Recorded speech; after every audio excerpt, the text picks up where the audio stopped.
On October 22nd, 1986, Bambi Brantley disappeared in Leesville, Louisiana. She was last seen entering a convenience store where she bought a drink and used the payphone. What exactly happened to her after this is a bit unclear, but authorities believe she might have walked home. In 1986, Bambi left her hometown of Bartlett, Tennessee after a tough breakup. She wanted a new beginning and chose to live with her older brother, Roddy, in Leesville, specifically at the Tower Trailer Park. Roddy, who was 38 years old, had been in Leesville for a long time and was happy to have Bambi with him. Now, Bambi had spent her entire life in Tennessee, so moving elsewhere was a major change for her. So in an attempt to find some sort of familiarity in this new area, Bambi decided that she'd be more comfortable if she lived with her older brother. Bambi quickly got used to life in Louisiana because she was rather friendly and nice, making lots of friends. She got a job at Pines Chrysler, a local car dealership, and also started dating someone from the area. Bambi loved to go to different nightclubs as well with her friends and was overall very happy with her new life.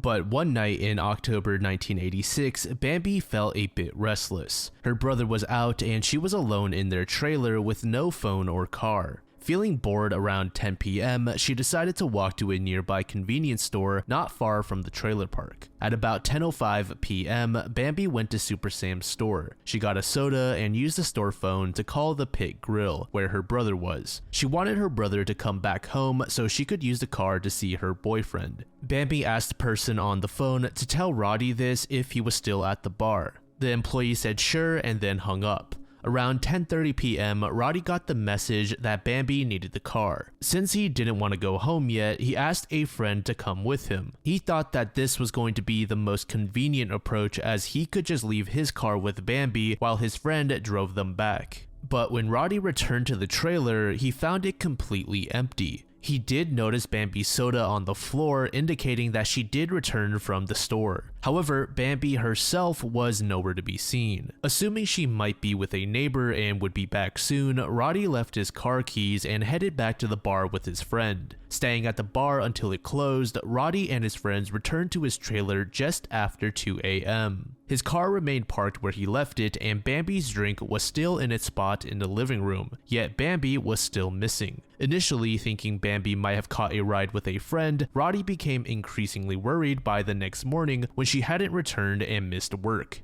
Bambi was well known for her responsibility and had never skipped work before. In a state of panic, Roddy contacted the police to report his sister missing. Detectives found people who witnessed Bambi walking along Louisiana Highway 8 after leaving Super Sam's, but no one spotted her after that. And there was no evidence of anything bad happening within the trailer. Investigators immediately began questioning Bambi's circle of friends. All in all, it didn't seem like Bambi had any enemies, so investigating the case was extremely difficult, especially since concrete leads were very scarce. In 1989, the Vernon Parish Sheriff's Office disclosed their examination into the potential connection between Bambi's vanishing and the mysterious disappearances of two other women in the area. Those two women were subsequently discovered murdered. One of these cases involved the November 1988 disappearance of Karen Hill, a 21-year-old employed at a Fort Polk convenience store. Karen's lifeless body was recovered the following day, having been subjected to shooting and then bound to a tree approximately 10 miles from her last known location. Fast forward to June 1989 when 23-year-old Pamela Miller went missing in Leesville, and her remains were uncovered in Fort Polk 5 months later. Now, a soldier stationed at Fort Polk named Samuel Galbraith was arrested and charged for manslaughter in Karen Hill's case, but both Pamela's murder and Bambi's disappearance are yet to be resolved. But despite Karen's case seemingly having been concluded, many people believe that all three of these are connected. But law enforcement has yet to establish any concrete ties. By 1990, the Vernon Parish Sheriff's Office had abandoned the investigation into Bambi. Up until March of 2018, the case was more or less cold, but several detectives decided to give the case a second glance. The new sets of eyes also believed that there was a chance that Bambi's case was related to other cases involving women who went missing or were murdered. As for Bambi's family, they have come to terms that Bambi is more than likely no longer alive. but nevertheless, they hope that they can obtain some sort of closure as to what had happened to her after she had disappeared. Hey everyone, so very quickly, I wanted to shout out my second channel. I uploaded the first video over there yesterday, the TikTok Creeps Iceberg, and I'm going to be experimenting with some different kind of content over there. Feel free to check it out if it interests you. I'm not going to stick to a hard schedule over there, but you can expect like one video every week or maybe 2 weeks. So it's linked down below. Now back to the video. Residing in Connorsville, Indiana with her parents and a younger sister was 18-year-old Denise pflum. She was a standout athlete and participated in high school track with the goal of obtaining a track scholarship for college. However, her future plans remained unrealized as she mysteriously disappeared in 1986. Denise was looking forward to senior prom in just a couple of weeks, despite having just broken up with her boyfriend of 3 years, Sean McClung. Denise's mother stated that after the breakup, Denise was overall more positive and showed more sociability. Some of Denise's friends also said that the breakup was rather messy. On the 27th of March 1986, Denise joined a bonfire party held on a rural farm in the Glenwood area. What was initially a small gathering eventually grew large as the night progressed. There were at least 200 to 300 students at the party. Denise remained at the party for some time before heading home. The following day, Denise realized she had left her purse at the party. Around 12:30 p.m., she contacted a few friends, expressing her discomfort about returning to the farm alone and asking for their company. But unfortunately, none of her friends were available to go with her. Despite this, Denise decided to make the trip alone. Before leaving, she had a brief chat with one of her neighbors, marking the last confirmed sighting of her before she disappeared. Denise's parents, David and Judy pflum, grew worried when they noticed her absence during dinner that night. It was unusual for her to miss family meals, and they realized that she had been gone for hours. They contacted the local police and reported Denise as missing by 8:30 p.m. Initially, the police didn't view Denise's disappearance as a significant concern. They suggested that the family might be overreacting, and they stated that Denise was maybe just doing teenager things. It was clear that the police were not going to help, so Denise's family initiated their own search, reaching out to people and asking if anyone had seen her. Not long into the search, Denise's cream-colored 1981 Buick Regal was located. On the day Denise disappeared, her cousin showed up at the pflum residence at 1:30 p.m., returning Denise's purse just an hour after she had left for the farm. The farmer spoke to the police, revealing that Denise's car had been parked in the area from 12:30 p.m. to 1:15 p.m. without moving at all. The farmer initially thought that the car belonged to mushroom hunters. Despite being 3 miles away from the previous night's bonfire party, the police were uncertain why Denise had been in that area. The police went over to where the party had been held and questioned various people around the area, including the farmers, but no one seemed to have seen Denise that day. Later on, Denise's mother, Judy, received information from one of Denise's friends. According to the friend, she claimed to have seen Denise at the Fashion Bug clothing store on the day that Denise disappeared. The friend provided Judy with a description of what Denise had been wearing that day. However, the description didn't align with what Denise had been wearing before her disappearance, leading the investigators to dismiss the sighting as not credible. Denise's ex-boyfriend, Sean McClung, underwent police questioning. He claimed the last time he saw Denise, she was alive. During the questioning, Sean was never labeled as a suspect. Investigators also made the observation that he did not actively participate in the search for his missing ex-girlfriend, nor did he display any emotional distress over her disappearance. And not long after Denise went missing, Sean McClung moved to Arizona. Leading Denise's case was Detective Lieutenant Ted McQuinley from the Fayette County Sheriff's Department. Now, McQuinley was actually David pflum's cousin, so this case held an extra bit of weight. On an almost daily basis, McQuinley would contact Denise's parents and tell them about any developments in the case, regardless if they were substantial or not. Fast forward to August 10th, 1988, a potential breakthrough occurred.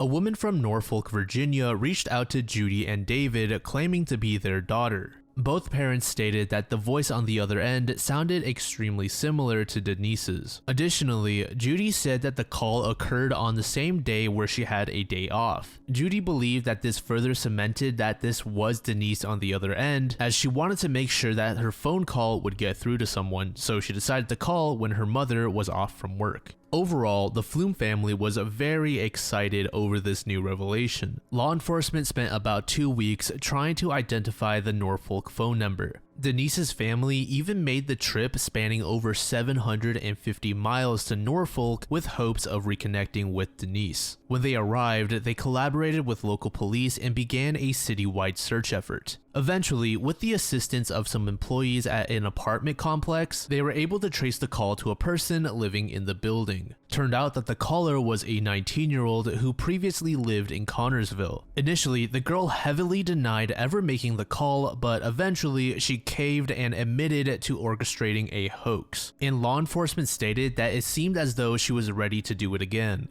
The caller would later claim that she did see Denise at a shopping center, which is what prompted the call in the first place. But yet again, she would eventually admit to lying about this account as well. So in the end, this entire investigation into the phone call was nothing more than a wild goose chase. We don't really have any more major announcements until September 7th, 2018. Law enforcement revealed new information pointing towards the possibility of Denise being a murder victim with suspicions of her body being buried in rural Fayette. The Mary Gray Bird Sanctuary became the primary focus of the ensuing police search. This location was given as a tip from the ex-girlfriend of a past person of interest. Various authoritative bodies came together to investigate the location, including the Fayette County Sheriff's Department, the Indiana Audubon Society, and the Indiana Department of Homeland Security. They utilized cadaver dogs as well as ground-penetrating radar, but unfortunately, due to heavy rainfall, their search was delayed. When the search did begin, one of the dogs indicated a potential trace of human remains, but ultimately, the search had nothing to show for it. Now, there is one person that the police constantly returned to during the investigation throughout the years. This person was Denise's ex-boyfriend, Sean McClung, but each time police looked into him, they deemed him as innocent. But police would make a major discovery during a 3-hour interview with Sean in July of 2020. During that interview, Sean confessed to the murder of Denise back in 1986, but he would not reveal the location of her body. According to Sean, the couple had simply gotten into an argument, and with the help of his friends, he was able to hide the body. Up until 2020, John had served jail time for several domestic violence charges unrelated to Denise's case. Now, the only reason Sean decided to confess was because of a pretty good deal in his favor. In exchange for the confession, Sean would get immunity for the crime and also have 2 other charges dropped. But thankfully, due to his decision of withholding the location of Denise's body, the deal was voided. Sean ultimately died in September 2020 at 56 years old from a terminal illness. Despite having this confession, police didn't really have any evidence that tied Sean to the crime, and to this day, the whereabouts of Denise's body are still unknown. Since he went missing in 1975, Jimmy Hoffa's disappearance has grown to become one of the more iconic mysteries in American history. Jimmy vanished on July 30th, 1975 in Michigan, where he was scheduled for a meeting at the Maukus Red Fox restaurant. That same night, Jimmy made a phone call to his wife where he mentioned being stood up. Afterwards, he mysteriously disappeared. After high school, Jimmy decided to enter the workforce at a Kroger grocery store warehouse. It was during his time there where he developed a passion for improving working conditions and fair treatment, leading him to organize his first successful strike. Subsequently, Jimmy rose to prominence organizing and leading the International Brotherhood of Teamsters, ultimately becoming its elected president in 1957. On July 30th, 1975, James, or Jimmy, came to a crucial turning point in his life. He had scheduled a meeting with reputed Detroit mob enforcer Anthony Giacalone, aka Tony Jack, and alleged New Jersey mob figure Anthony Provenzano, aka Tony Pro. Provenzano held a reputation as a notorious and intimidating capo in a respected crime family, and the location where the trio was supposed to meet up was that restaurant I mentioned at the beginning. Jimmy left his home at 1 p.m., then met with a friend before arriving at the restaurant at 2 p.m. Jimmy waited for about 15 minutes without the arrival of either Giacalone or Provenzano, and that's when he decided to call his wife and tell her that nobody showed up. The 62-year-old leader of the Teamsters was never heard from or seen again. It was recognized that Jimmy Hoffa maintained close ties with the Mafia, particularly when it proved advantageous for the Teamsters Union and its members. Hoffa played a significant role in establishing a pension fund for union workers, which accumulated a substantial $2.2 billion, according to the U.S. Department of Justice. Furthermore, Jimmy was known to frequently extend loans from this pension fund to the mob, assisting them in financing their criminal motives. Jimmy's questionable ties with the mob attracted attention, leading to his imprisonment in 1967 on various charges, including attempted bribery, jury tampering, and fraud. Despite being sentenced to 13 years, he served nearly 5 before then-President Richard Nixon commuted his sentence. Following his release, there was a belief that the Mafia did not want Jimmy to lead the unions, especially with control over the pension fund. It is rumored that Jimmy threatened to expose the mob's connections to the unions if they continued to obstruct his efforts to regain control, potentially serving as the trigger for his mysterious disappearance. One theory suggests that Jimmy met his demise at the hands of mobsters following the unsuccessful meeting at the restaurant on July 30th. Some people propose that his body was transported to the Central Sanitation Facility and was incinerated. Investigative reporter Vince Wade said, "There's a theory for every day of the week and then twice on Sunday, and most of it doesn't add up. If you really look at it in terms of a hit job on somebody, the Mafia has the capability to completely get rid of a body so that it's never found again. If that's what they want to do, of course. The Mafia also on occasions will have a hit guy come by and whack somebody on a sidewalk in front of a restaurant because they want to leave a message." This first theory is the most commonly believed one, and Vince thinks that it's also the most reasonable. There are several other theories, including one that suggests that Jimmy's body was transported to New Jersey and then buried under Giant Stadium in Rutherford, which was also demolished in 2010. But regardless of which theory that you tend to lean towards, the public seems to agree that Jimmy met his end and was secretly hidden. On August 15, 1977, an Ohio State University astronomer using the Big Ear radio telescope detected what some believe to be intentional alien signals from the Sagittarius constellation. After seeing the structured signal on the computer printout, Jerry Emmon blurted out, "Wow," and that is how this signal got its name. The wow signal initially seemed like it could be from aliens because it was extremely loud. In fact, it was much louder than the usual space noise. However, scientists couldn't hear it again, so they figured it was probably just random noise from a star or comet. The signal then just sort of faded into obscurity as time went on. A team led by Columbia University astronomer David Kipping proposed a new attempt to locate the signal. In their peer-reviewed study, they argued that with focused effort and some creative thinking, they should either find the signal or confirm that it's no longer detectable. Kipping said, "I think it's worth chasing down for a couple more months to get to the point where we could say with confidence that the field isn't worth pursuing anymore. Either we spend 2 months on the WoW field and see nothing and can then move on, or we see a recurrence, and that would change the whole story." Now, Kipping did want to highlight that simply finding the signal again was far from proof of alien existence. It was simply a measly step in the right direction.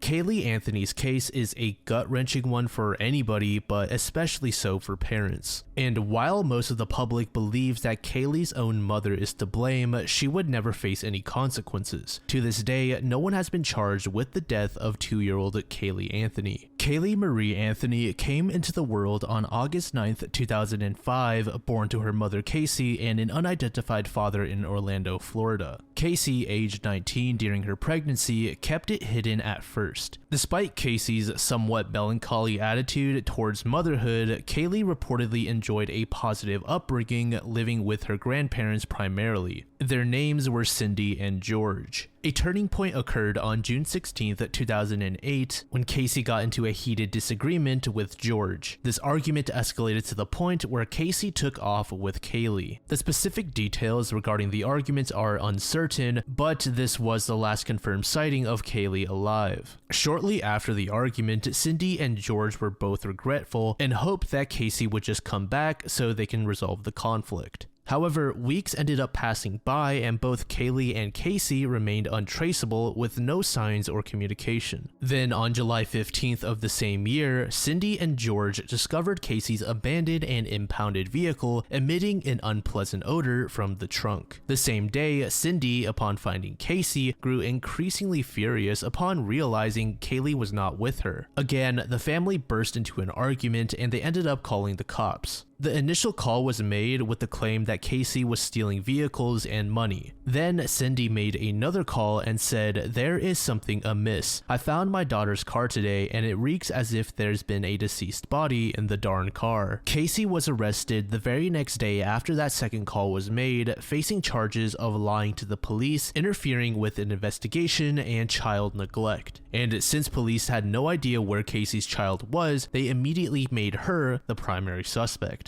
There were several red flags regarding Casey early on. For one, she never reported her 2-year-old daughter missing. When Casey's mother asked where Caylee was, Casey just sort of shrugged her off and ignored her. Eventually, Casey did acknowledge her and said that she left Caylee with the nanny. Casey told the police the same story and said that her name was Zanny. Casey also told the police where the nanny was supposed to be living. However, upon investigation, nobody could identify Casey from the building, and the specific apartment she identified had actually been vacant for months. Police would eventually identify a woman named Zanita Fernandez Gonzalez, who did in fact work as a nanny and was supposed to be the one that Casey left Caylee with. Zanita said that sometimes people would call her Zanny, but upon questioning, she would state that she had never taken care of Caylee before, and she also had not once met anyone from the Anthony family. At some point down the line, investigators also realized that Casey lied about her place of employment. According to Casey, she worked at Universal Studios, but when police paid a visit to the facility, nobody recognized her. As time went on, the public pointed out how Casey seemed like she couldn't care less about her daughter, which again made a lot of people suspicious. When authorities went to investigate that car, they found maggots and other signs of decomposition in the trunk. There was enough evidence in the vehicle for investigators to charge Casey with capital murder, or at least that's how it seemed. Casey would plead not guilty, and then on December 11th, 2008, skeletal remains were found in a wooded area near the Anthony home by a utility worker. About a week after this discovery, the remains were identified to be Caylee Anthony. Along with that initial murder charge, Casey was also charged with lying to police and child abuse. In 2009, prosecutors stated that they were going to seek the death penalty. However, once the trial began, pretty much all of the evidence brought to light was not exactly considered viable. The prosecution attempted to make Casey appear as a rambunctious partygoer that never had any intent on giving her kid a good life.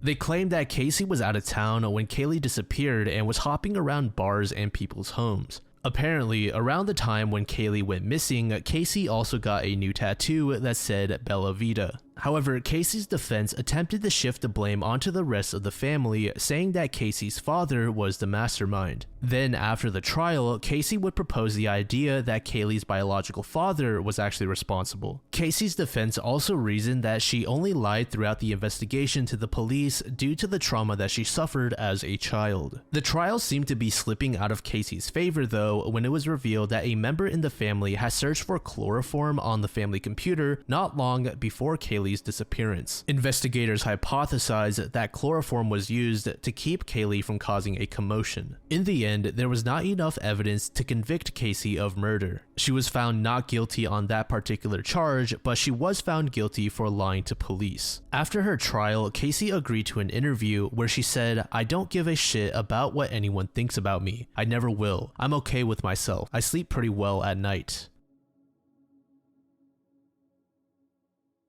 On the night of June 11th, 1962, 3 prisoners escaped from a high-security prison on Alcatraz Island. They built a makeshift boat from stolen raincoats and officially they were never found, but many, including the families of the escapees, think they got away that night and have been hiding for a very long time. The leader of the group was Frank Morris, a man who led a tough childhood. His parents left him when he was 11 and he got into trouble early on, facing his first criminal charge at the age of 13. As a teenager, he kept getting arrested for robbing and involving himself in illegal substances. Frank was serving a 10-year sentence for robbing a bank when the escape happened. Frank had a number of partners during the escape: the Anglin brothers, John and Clarence, and Alan West. The Anglins grew up in a big family that traveled around the country doing farm work. They were extremely poor, and at a young age, they started getting into trouble. Their first run-in with the law was at just 14 years old when they broke into a service station. As they got older, they turned to robbing banks and other businesses. They were sentenced to 35 years for robbing the Columbia Savings Bank in Alabama.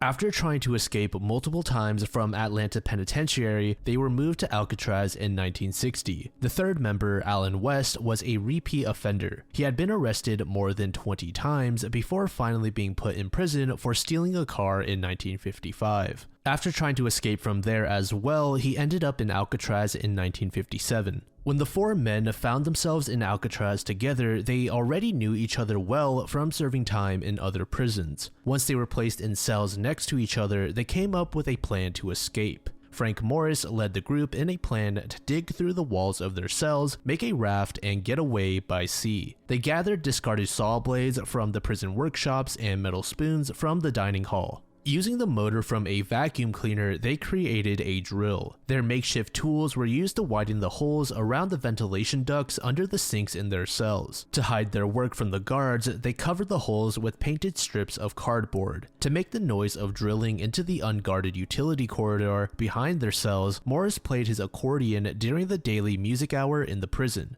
Once the holes were large enough for them to squeeze through, the men transformed the empty upper level of their cell block into a makeshift workshop. In this space, they crafted the raft for their escape and also fashioned life jackets. These items were ingeniously made from raincoats that were either stolen or donated. The men carefully stitched them together and sealed the seams by melting the rubber using hot pipes in their workshop. To conceal their absence during their workshop sessions, the men came up with a pretty clever plan. They created papier-mâché replicas of their heads using soap, dust, toilet paper, and toothpaste. To make the heads appear realistic, they used paint from the maintenance workshop and real human hair collected from the prison barbershop floor. Placed on their pillows, these fake heads gave the illusion that the prisoners were sound asleep in their beds. Meanwhile, they were up on the top level constructing a 6 by 14 foot rubber raft and paddles from wooden scraps and stolen screws. Finally, on the night of June 11th, 1962, the raft was ready, and it was time to put the plan into action. Unfortunately for Alan West, his escape hopes were dashed when he realized the cement he had used to reinforce the concrete around the vent had hardened, blocking his passage through the hole that he had created. By the time he managed to widen the hole again, his accomplices had already left. Disheartened, he returned to bed. Meanwhile, Frank and the 2 Anglin brothers executed their escape by climbing a ventilation shaft to reach the prison roof. Their breakout nearly failed when they made a loud noise while breaking out of the shaft, but fortunately, the guards who heard it chose not to investigate. With a clear path to freedom, the 3 men used kitchen pipes to descend 50 feet to the ground and climbed over 2 12-foot barbed wire perimeter fences. They made their way to a shore on the northeast part of the island, avoiding searchlights. The group brought along a concertina which was stolen from another inmate and modified it so that it could be used to inflate the raft. And just around 10 o'clock, they were ready to set sail. Their plan was to get to Angel Island. Alarms did not go off until the next morning when guards tried to wake the 3 prisoners but found dummy heads in their cells instead. A massive search operation began involving both civilian and military forces covering land, air, and sea around Alcatraz Island for the next 10 days. On June 14th, the Coast Guard found one of the prisoners' paddles off the south coast of Angel Island. On the same day, workers discovered a wallet with details of the Anglin brothers. 6 days later, shredded rubber believed to be from the prisoner's raft washed up near the Golden Gate Bridge. The following day, a deflated life jacket was found floating 50 yards from Alcatraz Island by a prison boat. These scattered remnants were the only things ever found related to the escape. Even though no bodies were recovered, the FBI concluded that the 3 men had drowned. Ever since the day the prisoners escaped, people have made it known that they do not agree with the FBI saying that they're dead. Back in Christmas 1962, the Anglin family got cards and postcards from the brothers.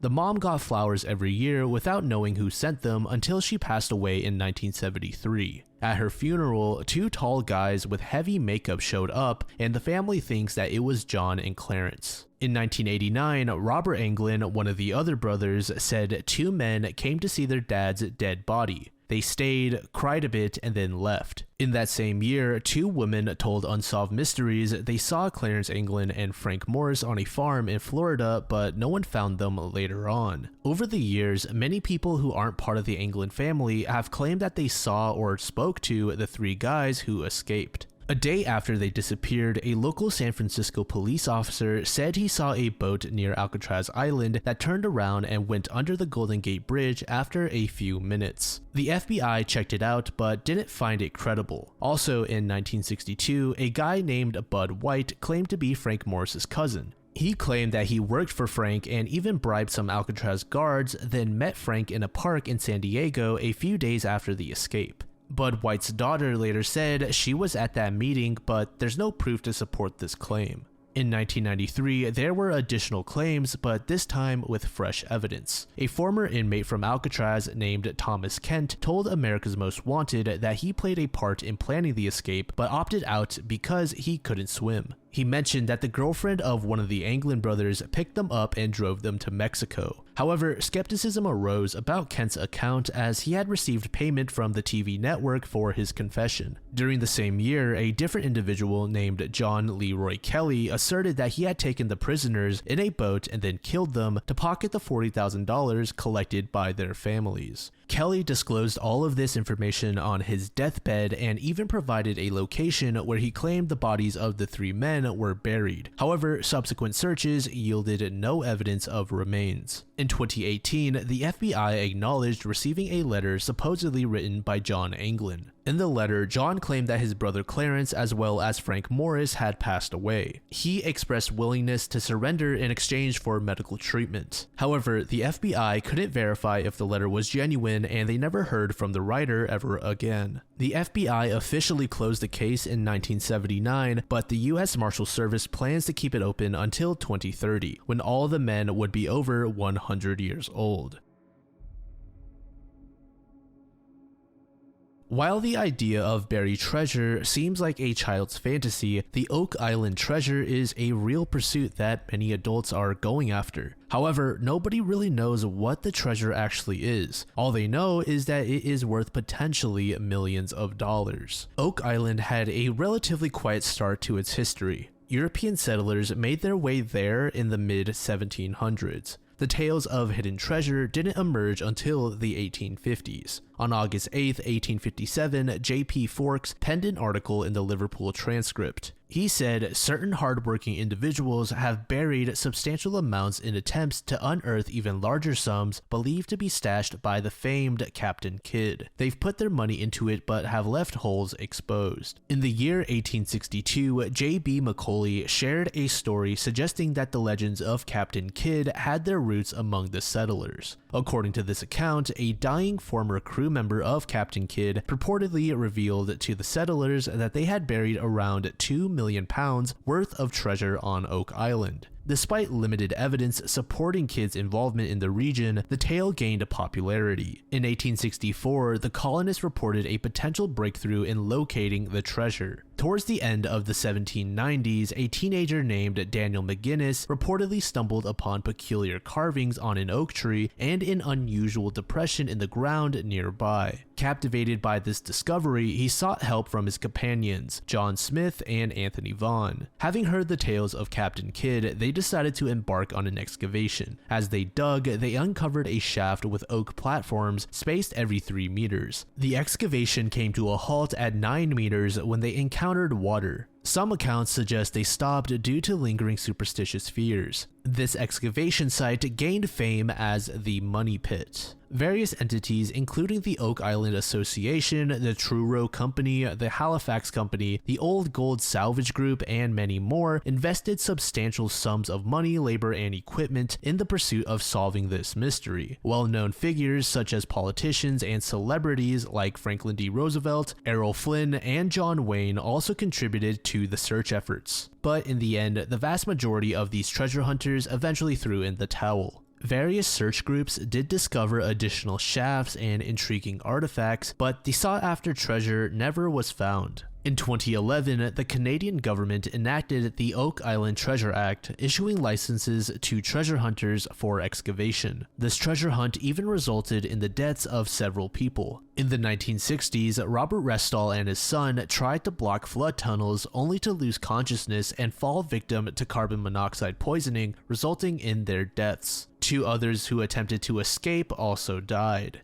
This incident eventually sparked the belief that Oak Island was cursed. In 1802, a group called the Onslow Company went to Oak Island and found a peculiar rock. It was a pretty big rock weighing in at about 80 kilograms. Now, what was interesting about this rock were the strange marks on it that were said to mean 40 feet below 2 million pounds are buried. A historian named Edward Snow said he translated these marks after hearing it from Reverend A.T. Kempton, who got it from a friend. The Onslow Company eventually had to stop digging due to the excessive amount of water, although there's no official record of what this company actually did on Oak Island. The rock was last seen in 1919 at Creighton's Bookbindery, but it disappeared when the bindery closed down. Through the years, Oak Island has revealed a fascinating array of objects. Among them is a rhodolite garnet brooch approximately 500 years old with potential connections to Marie Antoinette of the Knights Templar. Additionally, a medieval cross dating about 1200 to 1600 has been uncovered. Over time, treasure hunters have come across silver and gold buttons, a silver Spanish ring, special coins dating back to 15 to 1600, a Knights Templar coin, scissors, gold links, metal spikes, a 17th century axe, a whistle, a stone triangle, a heart-shaped stone, and 5 large boulders arranged in a cross with images of a human face and sword. There were also bone fragments from individuals with European and Middle Eastern ancestry.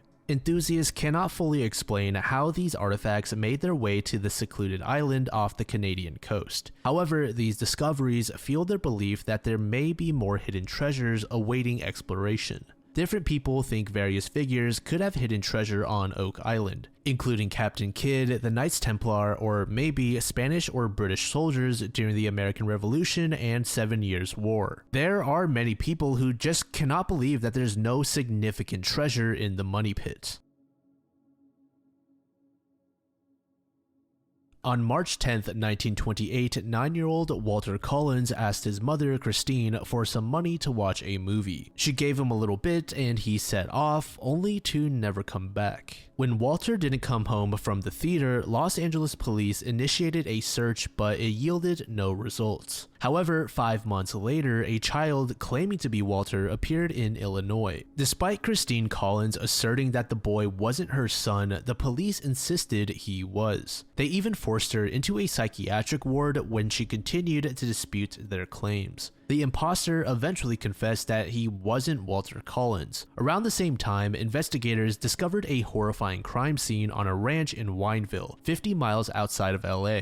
There, a man named Gordon Stewart Northcott had been abducting abusing and murdering young boys with the assistance of his mother, Sarah Northcott. Even though the police couldn't find any physical proof connecting Northcott to Walter's disappearance, the killer admitted to verbally killing the boy at least once. Sarah Northcott also said she was part of it and got a life sentence for her crimes. Regardless, Walter's disappearance continues to intrigue many people across the US. He was one of several boys who disappeared in the area starting in 1926. A month before Walter's disappearance, which again was March of 1928, law enforcement found another child victim nearby the Lincoln Heights movie theater where Walter was supposed to be going to. Then 2 months later, brothers Nelson and Lewis Winslow went missing in LA's Pomona neighborhood. And it should be stated that back then, the city's police got extreme criticism because of corruption problems, and they were embarrassed when they couldn't find Walter quickly. But to be fair, there was very little information for them to work with in the first place. Walter's dad, who was in Folsom State Prison, thought that maybe a former inmate took his son as payback. This was because part of his job in the prison's cafeteria was reporting rule breaking. At the same time, a gas station worker in Glendale said he saw a quote-unquote foreign couple with a dead boy in their car. The gas station employee identified the boy as Walter when he saw a picture of him. However, these clues didn't help the detectives, and Walter's case went unsolved for a few months. Then in August 1928, a boy claiming to be Walter Collins appeared in Illinois, creating a big problem for the police. Christine Collins endured 5 painful months anxiously waiting for any news about her son. Unexpectedly, a glimmer of hope appeared from halfway across the country. The boy claiming to be Walter was specifically from DeKalb. Police sent pictures to Christine, but she wasn't entirely sure that this was indeed her son. But surely no one would be as crazy as to lie about being someone's child. So officers ended up persuading her to quote-unquote try out the kid, so they brought him to LA. After about 3 weeks, Christine went back to the police station with Walter's dental records and signed statements from people who knew her son. She insisted that this boy was not Walter and she wanted nothing to do with him. And once more, police already had a very bad reputation at the time, so they didn't want it to get any worse. So in an attempt to cover up their mistake, the police called Christine crazy and accused her of trying to make them look bad. They added that Christine was just trying to avoid her duties as a mother. They even enforced a policy called Code 12 that put the grieving mother into a mental health facility. Then in a shocking turn of events, when Christine was in the institution, the boy who claimed to be Walter admitted that he wasn't. A handwriting expert was brought in to compare his writing to the real Walter's, which proved that they were not a match. This imposter turned out to actually be named Arthur Hutchins. He was 12 years old and decided to be Walter after someone said he looked like the missing boy. His goal was to go to Hollywood to meet his cowboy hero, Tom Mix. So he went along with the false story for as long as he could, which is just such an insane idea for a 12-year-old. And it was around the time when this news was unfolding that the police made another shocking discovery on a ranch 50 miles outside of LA. A man named Gordon Northcott had been kidnapping and murdering boys, and Walter might have been one of his many victims. Gordon started in 1926. He would kidnap his victims, bring them to his ranch in Wineville, California, then assault them before murdering them. This twisted man would later say he did all of these things because he loved them. His crimes were exposed in September 1928 when his cousin contacted the authorities. She reported that Gordon had kidnapped her teenage brother and was harming him. When detectives went to Gordon's property, they uncovered the horrifying truth about the Wineville chicken coop murders. On the farm, detectives found the scattered remains of the boys and axes with blood and human hair caked on their edges. Apparently, Gordon verbally acknowledged taking the lives of 5 victims, which included Walter and the Winslow brothers who disappeared around the same time. He admitted to kidnapping the boys for his own degenerate desires, and then taking their lives when he lost interest. Gordon added that he utilized quicklime to dispose of their remains. He also asserted that he carried out all of these actions with the assistance of his mother Sarah, with whom he also claimed to have an incestuous relationship with. However, when the moment came for Gordon to formally admit to his crimes, he altered his story. Now he was saying he only killed one person. So now there was no tangible proof that connected Walter to the ranch, making the boy's fate again uncertain. But then Sarah stepped forward with her own story. Sarah admitted to being the one responsible for Walter's death. According to her, she fatally struck him with an axe, then buried him close to the chicken coop. She did end up receiving a life sentence for his murder. As for Gordon, he got the death penalty and was convicted in February 1929 for the murders of the Winslow brothers and an additional unnamed victim. But even though Sarah admitted to taking the life of Walter, there are a lot of people that don't really believe this claim. So to this day, Walter's true fate carries around this shroud of mystery. Authorities were never able to discover any concrete evidence proving that Walter had ever been at the property.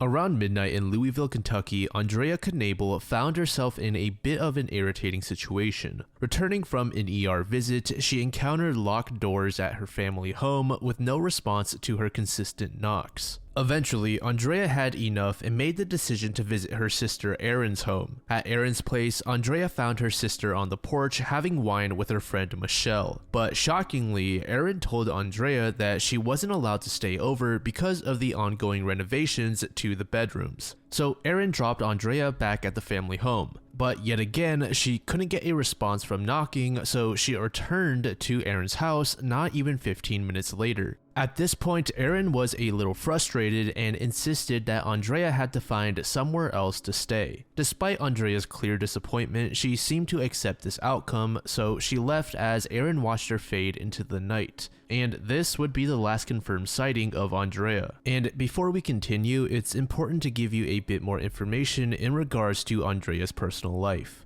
Andrea Knabel was a mother to two boys aged 6 and 8 at the time. Amongst her friends and family, she was said to be an amazing mother that put her kids ahead of herself. Andrea was born and raised in Louisville, Kentucky, and had an immensely strong bond with all of her family members, including her sister Erin. In the months before her disappearance, Andrea faced a challenging period in her life. Andrea had recently lost her job as an analyst and was struggling in securing stable employment. And ultimately, she lost her home in the summer of 2019. Andrea needed to take a step back and collect herself, so she opted to move back in with her mother. During this time, Andrea sent her sons to stay with their fathers. Andrea was also described as a very friendly and outgoing person that had a lot of friends, but her circle of friends also consisted of some people that her family thought were rather sketchy. Apparently, some of them even had criminal records. It was also rumored that the sketchier friends Andrea made were introduced to her by her ex-boyfriend Brian Downey, who was known to be an illegal substance dealer. Now, back to the day Andrea disappeared. August 12th, 2019. Andrea's mother Cheryl had just returned home after ordering Chinese food for the family to eat together, but not long into the meal, Andrea and Cheryl got into a heated argument. Cheryl was commenting on Andrea's poor choices, and it seemed that everyone that was present was in agreement with Cheryl. Andrea felt as though she was being backed into a corner, so she left and went to her room. Cheryl also took note of what appeared to be an affected sore on her face, so she asked a friend of hers to take Andrea to the hospital. She also gave Andrea a Lyft gift card, so she had a way home. Andrea checked into the Kentucky Medical Center just before 10 p.m. and left via Lyft at about 11:20 p.m. The drive took about 10 minutes, but when Andrea got home, no one answered the door, which again is what caused her to visit her sister Erin. Then about a quarter after midnight, Erin drops Andrea back at their mom's place. And around 1:30 a.m., Andrea went back to Erin's since she could not get inside the house. And that was pretty much the last trace of Andrea, besides some cell phone records which placed her in the same area at about 1:45 a.m. Andrea's phone was shut off and turned back on around 6:30 a.m. However, it was only on briefly and investigators were not able to track it down. A search was conducted in the area, but police could not find any trace of where Andrea may have gone. Erin shared that she felt an immense amount of guilt and dread in her heart after refusing to let her sister stay. According to her, she was told to set boundaries around Andrea and to not allow her to do as she pleases freely. Andrea's family seems to believe that she had been abducted. It may have been a person she knew that lured her in with a place to stay, or just a complete stranger. The area where Andrea was walking was regarded as a very safe location, but nevertheless, since it was still dark out, she definitely could have been abducted. Another theory suggests that Andrea simply left of her own free will, although some believe this to be impossible since her kids were left behind. Before her disappearance, Andrea told some of her friends how she felt left out from the rest of her family, almost as if she were a black sheep. While it isn't confirmed, there was some speculation that Andrea may have been battling substance addiction or mental health issues. Andrea's father offered to pay for her rehab, but Andrea declined. And one final theory proposes that she was a victim of a larger scheme. You see, Andrea was an investigative volunteer and worked on several cases with private investigator Tracy Leonard and his group. One of the larger cases they were investigating at the time involved a sex trafficking ring. Andrea went undercover for the case and was able to locate a missing girl. She also pushed for the investigation into a case where a man had supposedly committed suicide. Some believe that Andrea made some powerful enemies who wanted to take her out. Since the 1940s in Greenock, Scotland, there have been stories circulating about a wild man covered in black suit crawling around the alleyways of the town. So just to be straight, this catman actually does exist. It's just that his backstory is completely shrouded in mystery. Whenever the catman is spotted in Greenock, he's said to be hunting rats and wanders through alleyways. There are even some rumors saying that the man can't even stand upright. People have different ideas about the man, suggesting he might be a lost sailor or someone dealing with mental health issues. It wasn't until 2007 that there was proof of the catman's existence. A video recorded on a cell phone emerged showing a man eating a dead rat while crawling near a dumpster. This renewed interest in the mystery, and people started coming up with different ideas about who he might be. There was even a documentary made on him in an attempt to learn more about his story, but the mysterious catman was never actually located, so the filmmakers couldn't get an actual interview. According to some residents, the Greenock catman might be a Russian soldier who got lost and stranded in Scotland during the 1970s. Supposedly, he had no way to communicate or get back home, so the story goes, he decided to live beneath the streets of Greenock, adopting a cat-like lifestyle to make it through each day. In a different story, some folks say the catman used to be in trouble with bad people and got really hurt, making him walk on all fours. Now he hides in the alleys of Greenock, eating scraps and rats to stay away from those who hurt him. There's another proposal that the catman might be someone who left a place for people with mental health issues and chose to live on the streets instead. People who've seen the catman think he's not dangerous and they gladly give him food when he accepts it.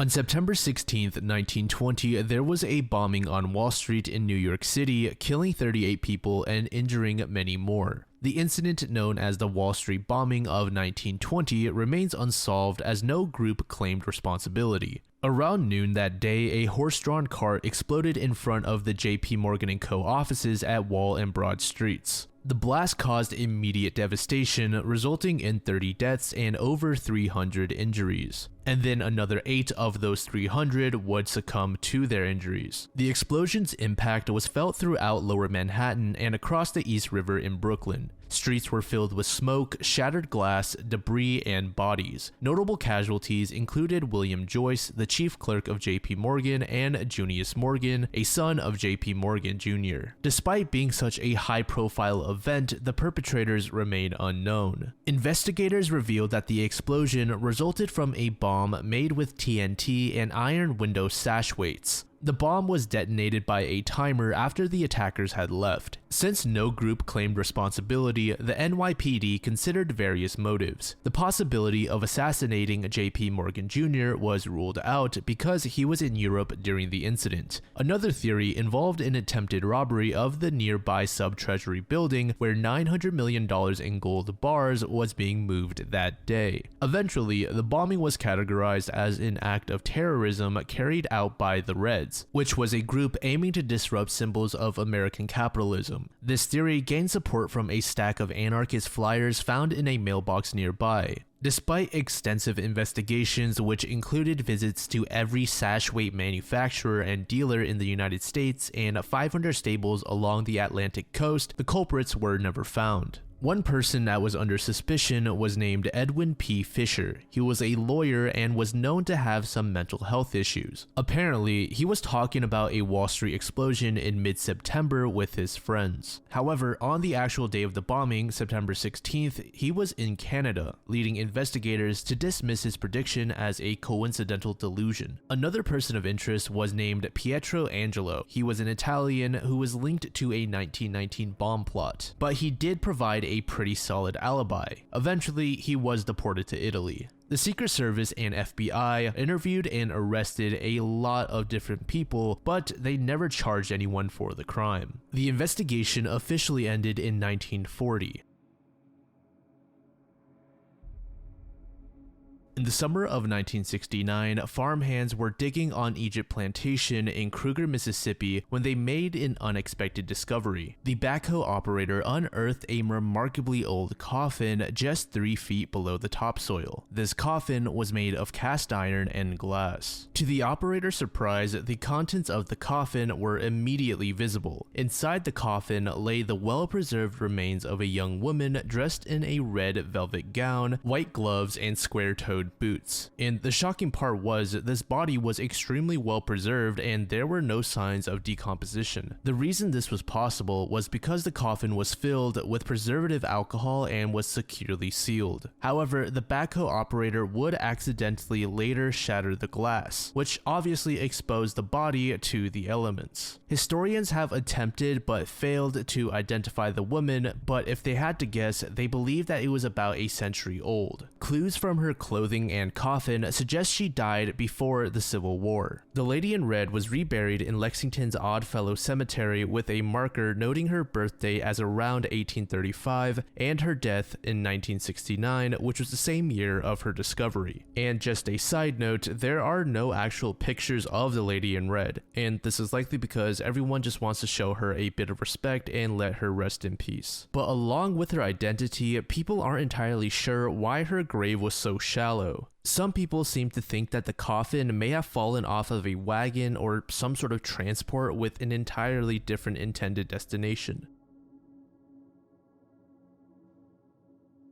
Late in the evening of March 3rd, 1956, amidst the rain, brothers Billy Howard and Robert Earl Dye, accompanied by their older cousin Dan Brasher, departed a relative's residence in the rural hinterlands of northern Jefferson County. They set off in Billy's 1947 green Ford and headed towards a small location in Alabama called Robinwood. And as you can guess from the title of the entry, this group would vanish. It's said that the group was headed towards a party within Robinwood, so some people think that there was potentially foul play at the gathering. At some point, investigators stumbled upon handfuls of hair strands in an abandoned coal shaft, and that has fueled speculation about their potential dumping ground. But no matter who talks about this case, there is one particular detail that everyone mentions, that being the crucial role that moonshine played here. The rough hills and deep valleys marking the border of Jefferson and Blount counties provided natural cover for many illegal distilleries. Making moonshine wasn't just a way of life for many of these residents, it was a crucial source of income for many local families. It was strictly off limits to mess with anyone's product, and supposedly that's where the cousins made a fatal mistake. There were suspicions that they had stolen liquor from at least one of the local bootleggers. When the brothers and cousin didn't come back home after the Robinwood party, there wasn't much worry even among their families. They were known for drinking heavily, so the assumption was they were probably sleeping off their hangovers, maybe in a holding cell. But as days went by without any word from them, their cousin, Curtis Brasher, and his family checked jails from Morris to Decatur without any success. That's when the family's concern grew exponentially. They reported them missing to the Jefferson County Sheriff's Department. Now, remember when I said amongst the locals you were not supposed to mess with anybody's moonshine? Well, investigators initially faced some struggles during their investigation since this close-knit community didn't really want to talk. Reports of gunshots on the night of the disappearance began surfacing, and one resident near the Robinwood party saw the trio and mentioned men carrying containers of water from his outdoor faucet in the neighboring house. This occurred in the early hours of March 4th. One peculiar claim involved a Blount County resident witnessing a bulldozer burying a car at a construction site near US Highway 79. There were a number of other stories that investigators came across, but in the end, they couldn't find any evidence to support any of these stories. Curtis Brasher, frustrated by the lack of interest from county officials, initiated a letter-writing campaign to engage state officials. He also began his own investigation. He made a commitment to solving the case until he passed away in the 1980s.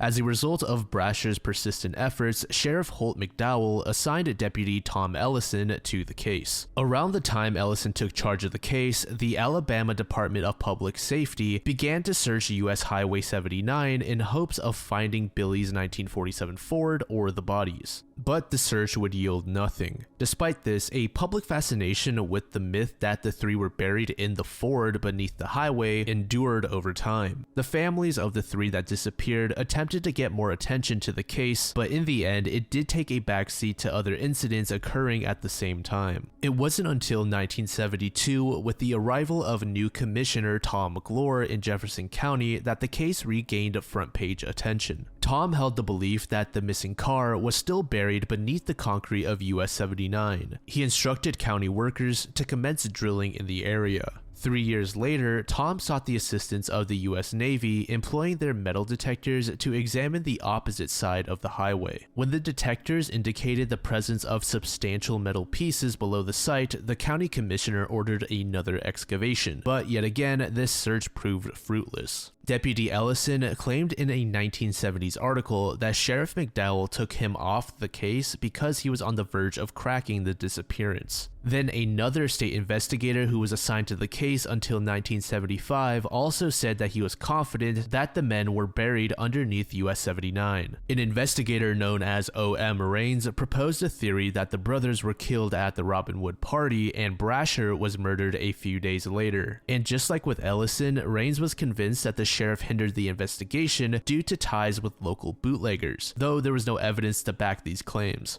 Before Curtis Brasher's death, he let out a prayer. Lord, please shed a little light on this thing, something that will help us find them boys. They've been pitched out somewhere like animals, in a ditch, an old watery mine or someplace. All I'm asking is that we find them so they can be given a decent burial.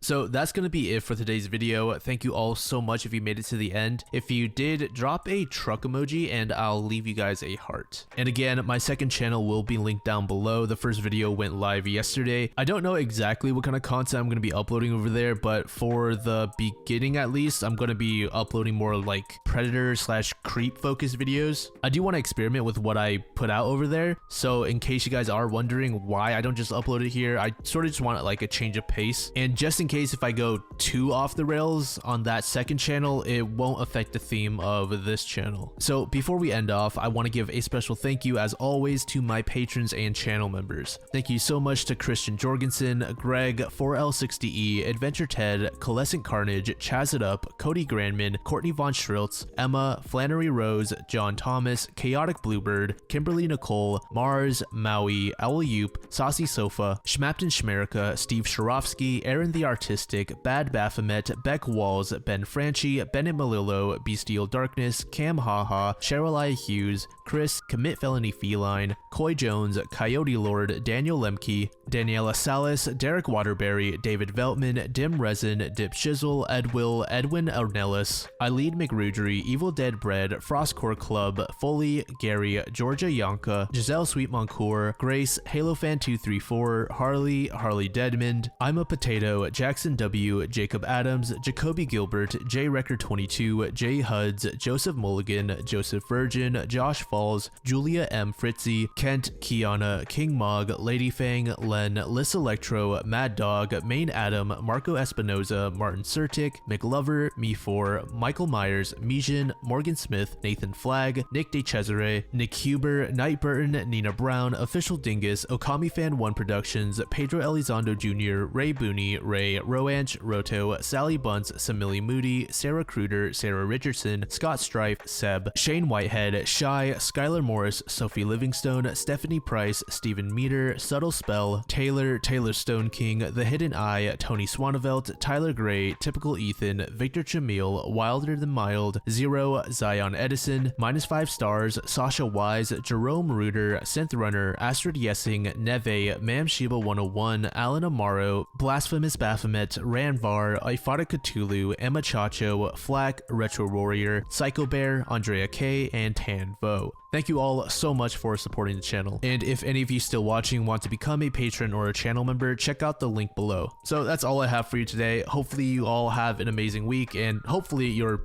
new year has been going pretty good so far. So stay safe everyone, and I'll talk to you guys all again very soon.